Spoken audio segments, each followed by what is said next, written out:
Bom, novamente mais uma aula de sociologia e hoje a gente vai estar falando sobre os movimentos sociais, que também é uma matéria muito importante que cai no Enem.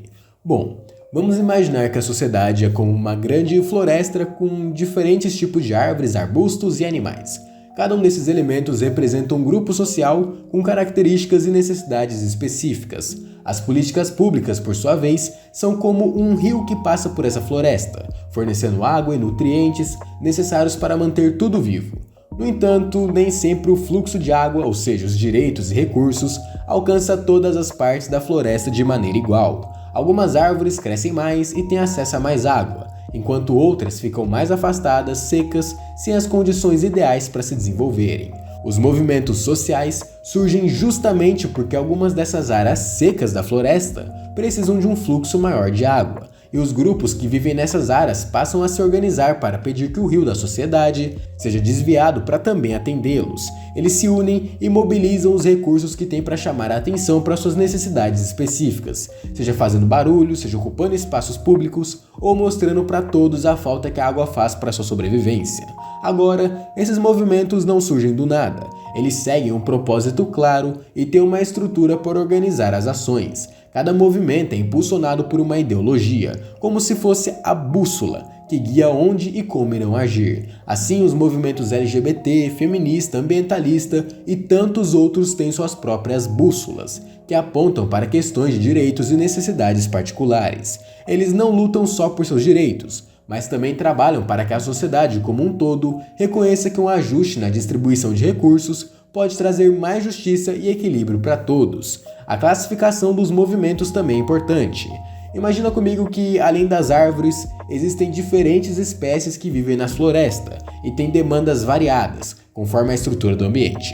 Movimentos rurais, de classe, ambientais e outros tipos refletem as particularidades de quem vive ou se identifica com um determinado ambiente da sociedade, demandando mudanças específicas a partir das necessidades locais. No fundo, os movimentos sociais são como uma poderosa correnteza em um rio, capaz de transformar o curso da história e da própria sociedade, lutando para que todos os grupos tenham acesso à água mais justa e suficiente para que cada um se desenvolva como merece.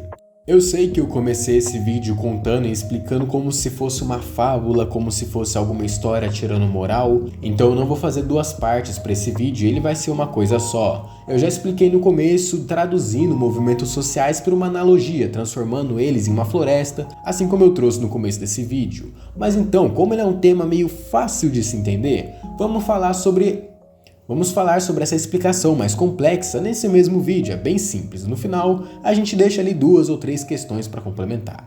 Bom, o que são os movimentos sociais? Imagina uma cidade em que várias pessoas enfrentam um problema comum, como a falta de moradia. Essas pessoas decidem se unir, organizar encontros e protestos para que o governo tome uma atitude. Esse é um exemplo prático de movimento social. Movimentos sociais, em resumo, são grupos organizados de pessoas que se unem para buscar mudanças, resistir a injustiças ou defender direitos específicos. Esses movimentos podem se focar em diversas questões, como direitos humanos, justiça social ou causas ambientais. O que todos eles têm em comum é a intenção de transformar a realidade de um grupo, como as mulheres, os trabalhadores sem terras, os negros ou os povos indígenas. Mas por que os movimentos sociais eles existem? A origem dos movimentos sociais vem do fato de que os direitos garantidos pelo governo, como os que estão na nossa Constituição, são gerais e muitas vezes não atendem às necessidades específicas de certos grupos. Por exemplo, a Constituição pode garantir o direito à moradia, mas não detalha como esse direito vai ser efetivamente cumprido em diferentes regiões. Assim, movimentos como o MTST, Movimento dos Trabalhadores Sem Teto, surgem para cobrar do governo e da sociedade uma solução específica. Os principais tipos de movimentos sociais são 2. Os movimentos a curto prazo, que são também chamados de conjunturais, que são os movimentos que surgem para resolver um problema específico e temporário. Por exemplo, protestos por mais vagas em creches municipais. Eles têm um objetivo e, quando é alcançado, o movimento pode se dissolver ou redirecionar o seu foco. E também temos os movimentos de longo prazo, que são estruturais. São movimentos que buscam mudanças profundas e permanentes na sociedade, como o movimento feminista. Esses grupos lutam há muito tempo para que a sociedade e o governo garantam direitos que antes eram negados. Para um movimento social existir e ter força, ele normalmente precisa seguir algumas características, como por exemplo, ter uma ideologia e um objetivo comum.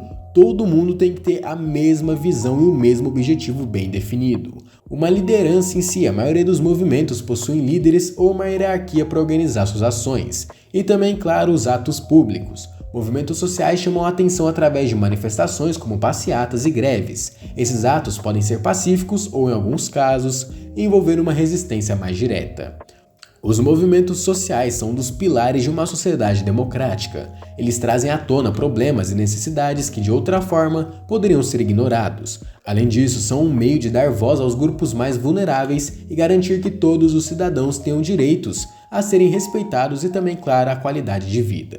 Agora vamos para as duas principais questões escolhidas pelo dia aqui. Eu espero que você curta as questões também.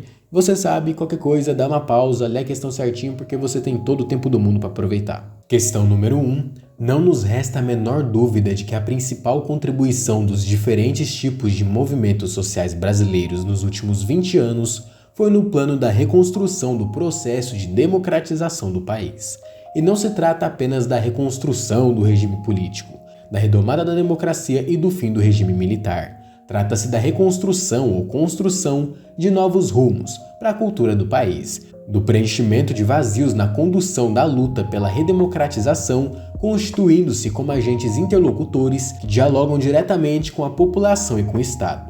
No processo de redemocratização brasileira, os novos movimentos sociais contribuíram para: Alternativa A, diminuir a legitimidade dos novos partidos políticos então criados. Alternativa B, tornar a democracia um valor social que ultrapassa os momentos eleitorais. Alternativa C, difundir a democracia representativa como objetivo fundamental da luta política. Alternativa D, ampliar as disputas pela hegemonia das entidades de trabalhadores com os sindicatos. E alternativa E, fragmentar as lutas políticas dos diversos atores sociais frente ao Estado. Você tem 5 segundos para responder a questão.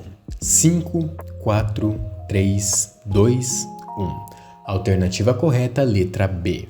Tornar a democracia um valor social que ultrapassa os momentos eleitorais. Agora vamos para a última questão do dia. Saudado por centenas de militantes de movimentos sociais de 40 países, o Papa Francisco encerrou no dia 9/7 de 2015 o segundo Encontro Mundial dos Movimentos Populares, em Santa Cruz de la Sierra, na Bolívia. Segundo ele, a globalização da esperança que nasce dos povos e cresce entre os pobres deve substituir essa globalização da exclusão e da indiferença. No texto, há uma crítica ao seguinte aspecto do mundo globalizado. Alternativa A, liberdade política. Alternativa B, mobilidade humana. Alternativa C, conectividade cultural. Alternativa D, disparidade econômica. E alternativa E, complementariedade comercial. Você tem 5 segundos novamente para responder sua questão. 5, 4, 3, 2, 1. Alternativa correta, letra D, disparidade econômica. Bom, essas duas questões acho que elas são mais de interpretação de texto mesmo do que necessariamente sobre movimentos sociais. Mas eu espero que você tenha acertado as duas questões. Eu vou ficando por aqui e até a próxima aula.